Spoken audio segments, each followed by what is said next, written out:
I've got so many ideas in my head that I want to make, and I've got a whole list of things that I want to do. And in a way, I didn't start off to do this, but I want to change the world a little bit.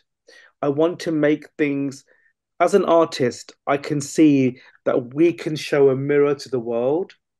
And that's kind of become my job. I want to do that in a way that is accessible. It's just sad, when you lose your parents so early. I was very young, I was 20, and he was also a very young man, he just didn't, see. And just talking about my dad, I remember when I wanted to be an actor, I was about 19, 20, and an impossible thing in a working class British Desi family, everybody's working to pay the bills.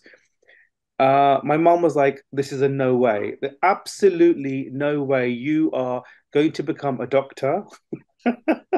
Classic. My dad was like, you got to do what you want to do. And even at that, age, even in those times when nobody around us was doing being an artist or being an actor or being a writer, he was like, "Well, if that's what you want to do and that's the only thing you want to do, I support you."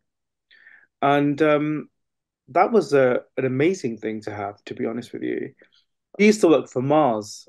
In those days, Mars was huge in Slough. All the sweets were made there, and he was one of their engineers, and he did very well. Looking back at my dad, I think he was quite artistic, but I think that's where I must get it from. Definitely not from my mum because she can't tell a story the same way twice. And she can't tell a joke. If she's going to tell you a joke, she tells you the punchline first. So, like, mom is, and she's great. I mean, she's done a whole the journey. I love seeing the journey of my mother. This kind of immigrant that came to this country in chappals with nothing, married this man she didn't know. I suppose my mother's been a big influence in my work in the characters that I work with, um, especially Little English, the main character Simi. When I look at that and when I evaluate where it comes from, that story, it comes from my mum. It comes from seeing her struggle and seeing this feisty Indian woman fight everything for her children, for her, and to be who she is. And mum's a really strong woman, actually. And even today, she kind of, is well known in the community. I also lived in Mumbai for a long time. In the 90s, I decided that I was going to be a Bollywood actor. It's just stupid. It was impossible in those days. If you were not the son or a daughter of a film star, which is still the case, you're not gonna get through the kind of that kind of family. Well, the right word is nepotism because I'm afraid Bollywood is marred with it, unfortunately.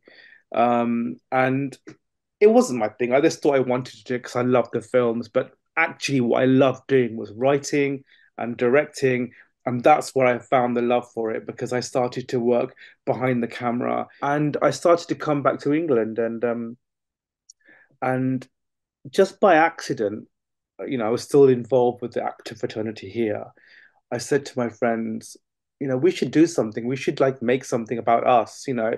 I never see anything on stage or on film about us. It's always, from a white lens. It's always an adaptation of a white script with brown actors in, which is still happening. Um, and I was like, well, what about our stories? What about we're such a huge, we're the global majority in the world. You know, why are we not telling our stories? So just by accident, a few of my friends, Harvey Birdie, whose play is now on um, at Happy Birthday Sunita, we hired this hall, and we were like, right, we're just going to sit around for a week and play these characters. We were all actors. It was just a little show that we were going to make for our friends and see what happened. And it sold out. And then the next night it was sold called out. Airport 2000, Asians in Transit, and at the Riverside Studios in London. First ever, yeah. And it was a series of sketches about British Asians in the airport. You know, people trying to get past immigration, people not trying to get their visas at the Indian visa office. Hilarious, still is quite funny. And characters like a young porter who was trying to get political asylum.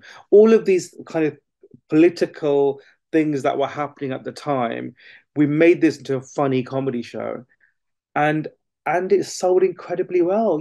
People that looked like us were in the audience for the first time, and I think by accident we hit upon this, and then I started to think about this. I was still an actor at the time, and I started to think, maybe we should do this again. Maybe we should do another show because this has done incredibly well. And from that came our second show, which was Bollywood 2000, Yet Another Love Story. And I'd written that while I was living in India, actually. It was a spoof of the 70s and 80s films that I had grown up with.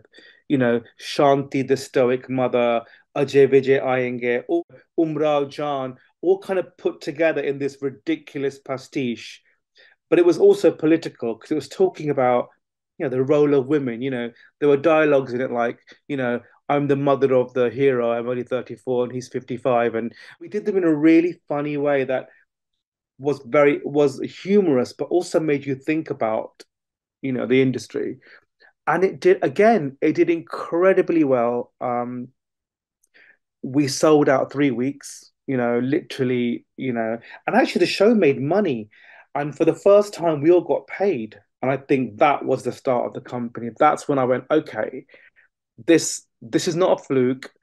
To be honest, racism is a part of your existence when you're born here. Some of my colleagues who work in my office are white, and we feel racism, on a daily basis, even in our office now. People say things to us, and my white colleagues get really angry, and they're like, why are you not getting angry about this? And I'm like, well, I've had these microaggressions in my life forever.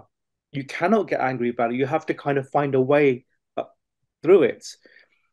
The decision makers at the top of the chain in this country, in film, TV, and theatre, are are white, and they pick stuff that they commission things that feel important to them, that feel relevant to them, and because they're not us, those things don't get made, you know, and there is a huge global audience. I've been proving it for 20 years. My shows sell incredibly well. And it's not just about money, this is about representation. Across the country, we are probably one of the best, one of the kind of best selling and touring companies in the country, regardless of being brown. You know, are we celebrated in the same way as my white peers? No, we're not. We're not celebrated. I've stopped reading theatre reviews. I've stopped reading critic reviews because I find it problematic when a white person or a white man is coming to see something that's 30% in Hindi, or, you know, is made for a certain audience. And then that person is judging the work that they don't understand. And very often those reviews, be they good, be they bad, make real cultural mistakes. For example, in Mushi, lyrically speaking, one of the critics didn't like that we'd covered the sofa in plastic and thought we were trying to be, a bit right on and symbolic about how this guy had covered himself and isolated himself. Well, yes, we were, but also we cover our sofas in plastic as a cultural thing because we don't want to ruin them. Little English was made because I wanted to tell an authentic story about our communities from the inside. Even though I've been here, working for 20 odd years now, I've never seen a romantic comedy where which has two brown leads in it. There's always one brown person and one white person. And that's become a stereotype. And I'm like, why do we always have to have that? I mean, even that's happening. So I wanted to change that because we don't need white saviors in our films anymore. We can be the saviors of ourselves. And I wanted to tell an authentic story of our families where we are just normal. We are as normal, as dysfunctional, and as silly and as funny as anybody else, because that kind of representation we do not see.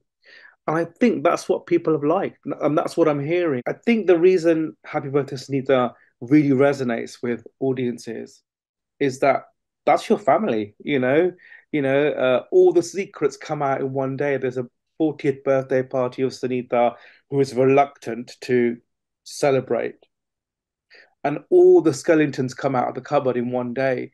And I won't give up no spoilers, but in particular, Mum, who's 57, played by the incredible Divya Seth Shah, um, has the biggest secret. And it's just so lovely. I think it's really beautiful that my theatre company can give genuine voice to these unheard characters, untold stories. But more than that, a real platform across the country. We tour to all the major cities, and I really think it's an important story, regardless of if you're South Asian or not. You can come and watch this. I'm really blessed and really, I just feel so lucky that this year has been so great. My film's come out. I've got more work in the pipeline. Um, and I suppose I can tell you now because it's out, but I've been spending a few years now working on a new musical called Frankie Goes to Bollywood, which is really exciting. It's based on many true stories of young British women who are imported into the sparkling world of Bollywood. It's based on real interviews and real happenings, and it's a musical. So there's about 18 songs in it. Even though it has the sparkle of Bollywood, it's going to ask some serious questions.